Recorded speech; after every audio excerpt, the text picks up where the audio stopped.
ભગવાન શ્રી જગન્નાથજી મોસાળમાં શ્રી પાતાળેશ્વર મહાદેવ મંદિર ડીસા ખાતે પધાર્યા।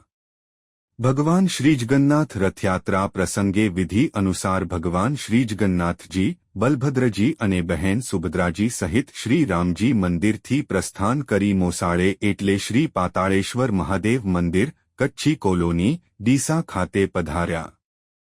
સવે ભક્તજનોએ શ્રી ભગવાનનું મોસાળમાં ધામધૂમથી સ્વાગત કર્યું। ભગવાન 15 દિવસ મોસાળમાં શ્રી પાતાળેશ્વર મહાદેવ મંદિર ડીસા ખાતે રોકાણ કરશે। આ દિવસમાં ધાર્મિક કાર્યક્રમો યોજાશે જેવા કે સુંદરકાંડ, આનંદનો ગરબો, ડાયરો, સત્યનારાયણ ભગવાનની કથા, 56 ભોગ।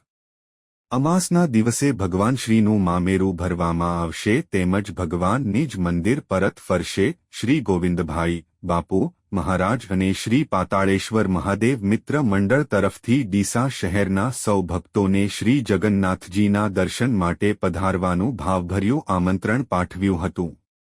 આ સર્વ આયોજન શ્રી પાતાળેશ્વર મહાદેવ મિત્ર મંડળ દ્વારા કરવામાં આવ્યું છે। અહેવાલ રિપોર્ટ ભરત ઠક્કર, ડીસા, બનાસકાંઠા।